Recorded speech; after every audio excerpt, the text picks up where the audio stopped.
Hello everybody, I hope this finds you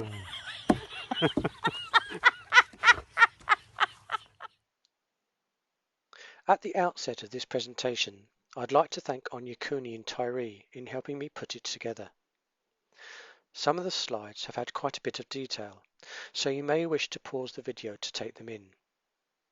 Together, parents, caregivers and teachers have done an amazing job of continuing our children's education outside the school environment, and it's vital that this work isn't diminished.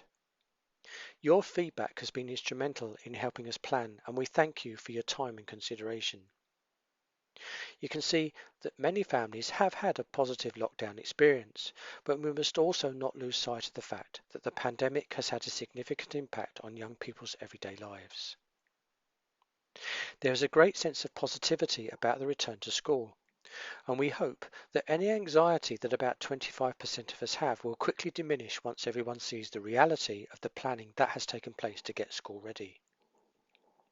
School will be even safer than before Christmas, and we did very well during that first term. We realise that returning to school may be concerning for some of you, and this is a list of the main areas that some of you have concerns over. Everyone is making a transition to new circumstances again, and we need to take time to adjust to our new situations. Many of us will cope with these transitions with minimal support, but others might find this more challenging.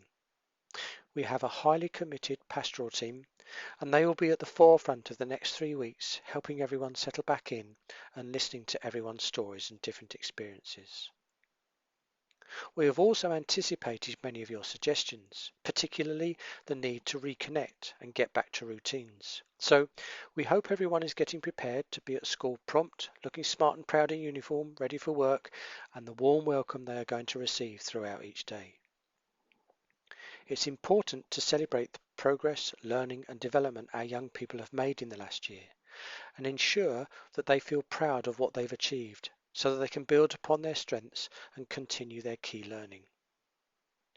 We want to minimise the pressure as much as possible to perform academically after what has been a challenging and unprecedented time for everyone.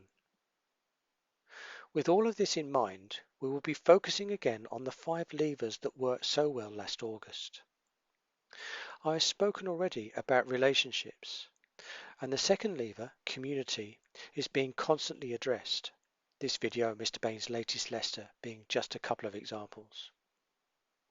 We're also highlighting the importance of focusing on what children have learnt and achieved over the past year, thanks to the homeschooling efforts of parents and caregivers, and the remote learning provision delivered by our teachers and support staff throughout this pandemic.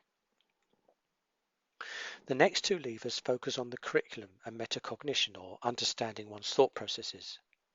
It's understandable that parents and caregivers are concerned that children have been missing out on many aspects of their formal education over the past year. What really makes a difference in children's attainment is high quality instruction and high quality feedback delivered by our teachers, who are best placed to assess a young person's gaps in knowledge. The final lever is all about giving everyone space over the next 3 weeks. It's what I call the slow hurry. It's important that our children know that education and learning is a lifelong skill, not a sprint. And it's vital for their psychological well-being that some of the rhetoric around catch-up doesn't detract from their achievements and progress during lockdown, and that we all have time to rediscover ourselves a little bit again in the school environment. The next few slides highlight that a significant proportion of people would like some sort of supported study over the Easter break. We were very mindful that we need to strike a careful balance here and allow for the recharging of everyone's batteries. We will be offering subject and level specific drop-in clinics, and Mrs. Jackson and Mrs. Cooney are organising this at the moment. We will publish details soon on the school app for parents. It would be remiss of me not to say something about the feedback from our teachers and other members of staff.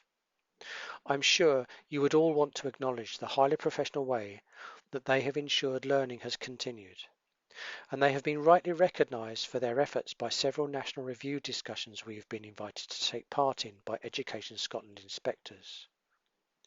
You will see that our colleagues are feeling very positive but are also aware of all the issues I have touched on, and they have these in mind. You will also notice the tremendous sense of collaboration and the big team effort that we recognise will continue to be at the core of a successful recovery for everyone. Our focus for all of you is on a positive, supportive and welcoming return. We are delighted to have you back and are looking forward to supporting you in meaningful and productive learning.